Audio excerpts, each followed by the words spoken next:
Hello.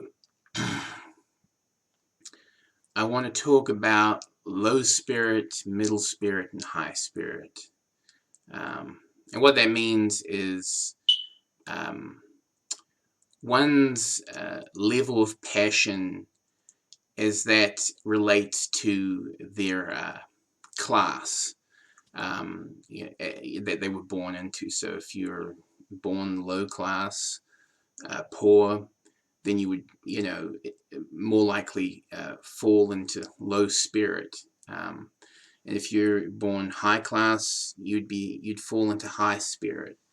And so you would basically be more passionate about life the wealthier you were born, so to speak. Now, I understand wealth isn't the answer to everything. We get told constantly by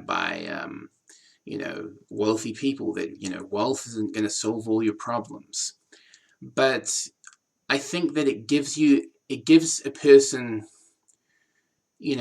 perspective that aids in them being more passionate if they are born with more money. And what I mean by that is that um, people who are born into a situation where um, the fridge is always empty, they don't have um, you know uh, very many clothes at all, and they're always unsure of if they have a place to stay. I think children born into that sort of a situation, they enough history of that living situation, um, it, it, um, it diminishes one's passion over time. So one stops liking things that would be considered a normal thing to like, and it just wears away at their soul and makes people more particularist. Whereas I think if you're born wealthy, um, then that doesn't happen. I'm sure something else happens. I think that what would happen is uh, if you were born wealthy, you might be neglected in a more psychological way. It might be easier for your parents to neglect you in a more psychological way. But you wouldn't have to deal with um, the filing down of your interests to such a degree as you would if you were born poor. And it really, I want to clarify it. It isn't solely if you were born poor, but it's if you were born poor and you stay poor for a certain period of time. And now I can't say what that is, and maybe it's different for different people. But um, if you have if you sort of develop a baggage history of living um, in a neglected state of being, then you know that's going to wear away your soul. That's going to wear away your spirit, and then you're going to become low spirit, or what some people might term mean spirited. Why is somebody mean spirited? Well, because life has been mean to them. Life has been cruel to them, and so anyway. But talking about low spirit, middle spirit, and high spirit, middle spirit, that relates to middle class. And what we see happening with a lot of the first world is that the middle class is that is for better or worse, depending on what you uh, uh, perceive it as, it is minimizing. The middle class is becoming less and less, and so what that means is that it's going to be easier for it's gonna be easier for um, uh, groups of people, mobs to form, and mob mentality to spread. This is no big secret. This has happened throughout history. But it's interesting to live through it. And you see what happens when you allow things to become democratic, and so you move away from a polity, and you move towards democracy, and then people in general, dismiss how naturally submissive, how naturally obedient the psyches of poor people are. And then what happens is that democracy it's easily turned into an oligarchy. And so an oligarchy being the deviated form of an aristocracy. So you end up with uh, poor people who are mean spirited. Now, this is not all poor people, but it is generally the people who the poor elect under democracy. They are mean spirited, as in they are low spirit, and they attain powers. They attain some authority, and then what happens is they rise up the ranks, and it's sort of like it's a natural process for the situation that democracy can create, um, which is that these newly elected officials they become corrupt, and then they become corrupt because they're mean spirited, because they're low spirit, because they don't they want. Think of it like this, okay? If you are born wanting, and thus you are born with an enemy, because if you're born wanting, then you're born in a state of envy. Then you're born with an enemy, a natural enemy of your own species, if you're a human being. And so, being mean-spirited, being low spirit, you are born in a state of envy, and you blame, oftentimes the wealthy. You blame them, and you even blame the middle class for what you lack, and the reason why you are in such dire straits. And if you develop a baggage history of being in that situation of neglect, and that situation of envy, and then but you become an adult, you start to think for yourself, and you start to rationalize. You won't be rationalizing, for the most part, objectively, especially where it pertains to your relationship, as a member of a class. And so what happens is you get a number of people who've lived this situation. They've become elected officials through democracy, which is the deviated form of a polity. And then what happens is that these elected officials, harboring this low spirit, this mean-spiritedness, they become the new aristocracy, only they're not an aristocracy. Because they were not born into that wealth, into that luxury, into that authority. So they are actually an oligarchy masquerading as an aristocracy, and so that's the oligarchy is the deviated form of aristocracy. And so what ends up happening especially in modern times. I don't think we're going to, I don't think that you get the proper, one man, one leader system of government anymore in the first world, which would be a kingship. Instead, we do see countries, in the world that are under dictatorial control. What you would call a tyranny. But anyway, talking about oligarchy, that's, given our current advancement in a number of areas, mainly, our mass communication,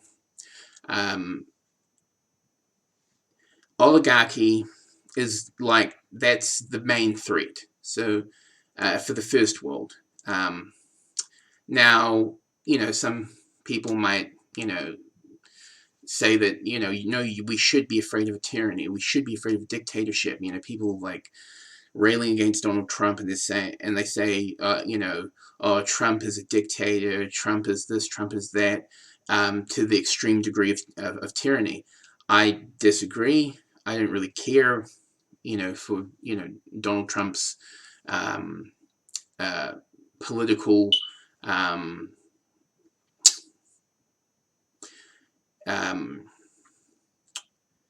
for his political mask, if you want to call it that, or his attitude, his political attitude. I don't really care for it, but at the same time, I'm not going to say that he's a dictator. He does not. He does not fit that bill for me. Anyway, but oligarchy, that is a real problem, and that's born from democracy. And which is born from this, this mass misunderstanding of how one perceives the world from one's position in life. This sort of this idea of equality, which I think is just stupid on the face of it, because yes, you might say, well, everybody deserves this, everybody deserves free healthcare and all that. I'm not saying that people shouldn't get free healthcare if they need it.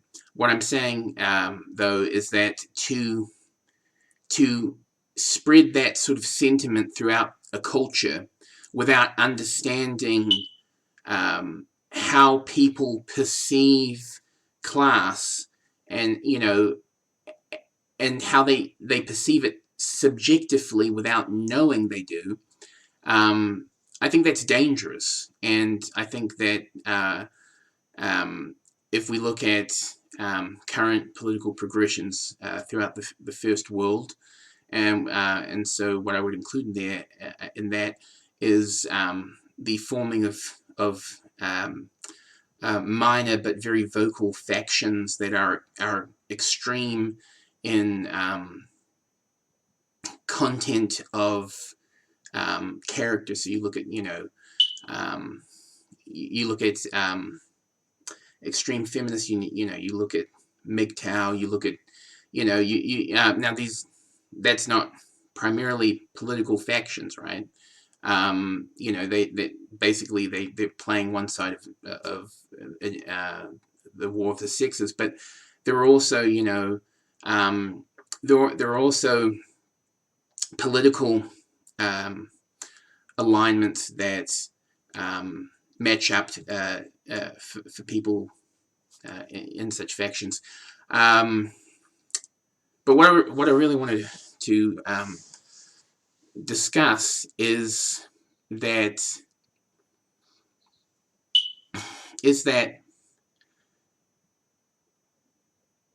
people should be more aware of the importance of observing passion in their fellow man or fellow woman. The poorer you're born, the less passionate you are in a widespread social sense. So the less passionate you are in sharing the world with everybody, because your history, your baggage history, has ruled it so that you can't think of the widespread world. If you're born extremely wealthy, your baggage history has made it so that you can think of the widespread world. And I think part of how, Trump came to be elected, and I think a part of how, there's a whole lot of just pathetic politics going on in the world right now, and especially in the first world, when we look at, the overall character and demeanor and the content of speech of, first world politicians. I think that a lot of it has to come down to, the once upon, people born wealthy, getting this idea of equality in their heads and not understanding the repercussions of spreading that sentiment. Because,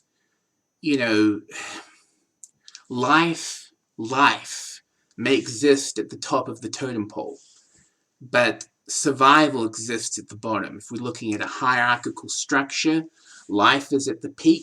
Survival is all those, weightlifters who are poor, holding everything up, and bearing their stress and their aggravation at having to do that. But basically, what that, I'm trying to paint a picture in your mind. All the people on the bottom of that hierarchy, they are in survival mode. And even if they're not in, technical survival mode, they are in survival mode as that compares to people at the very top of the hierarchy. And so, if, God becomes too generous, so to speak, and,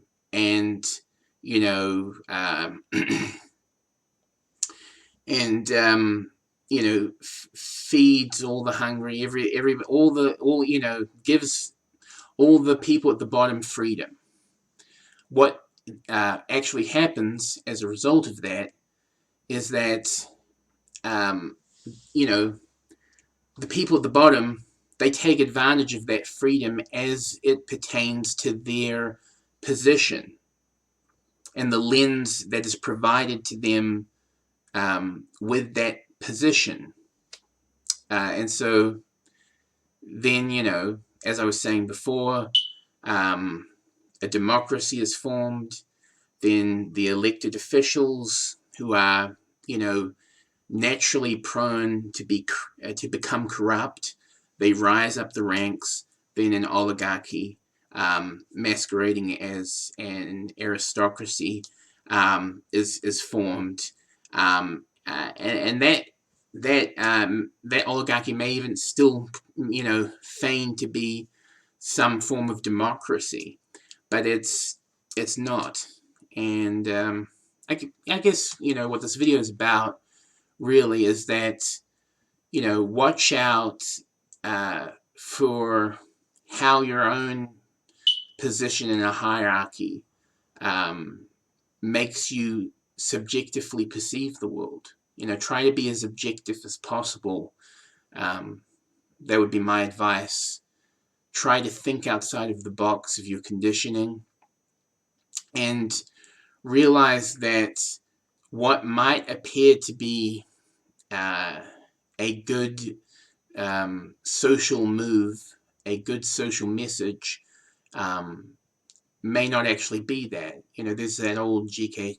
Chesterton quote about if you before you tear down a fence, you might want to see, find out why it was erected in the first place. But yeah, we are all living the negative effects of democracy. We are living oligarchy out, and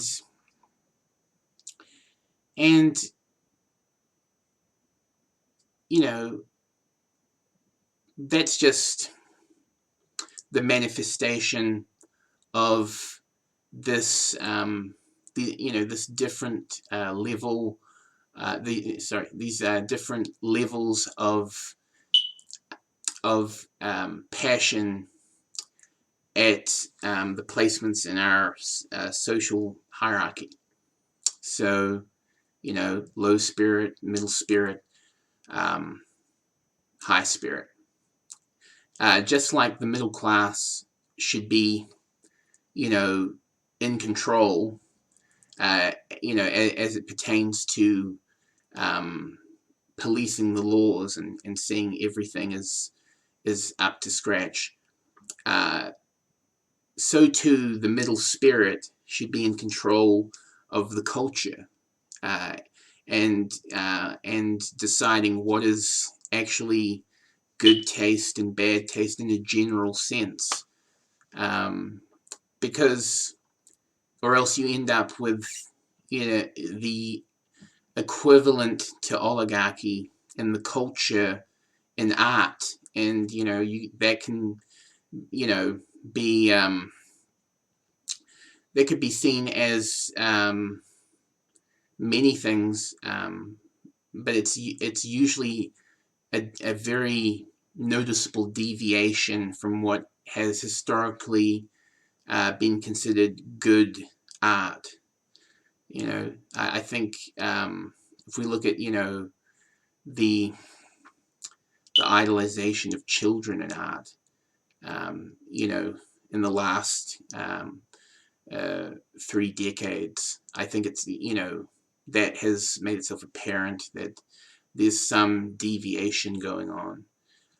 So it's mirroring politics. But anyway, yeah, low spirit, middle spirit, high spirit, that exists, and if you look for it, you will find it. Yeah, this has been the video. Have a good day. Peace. Meow.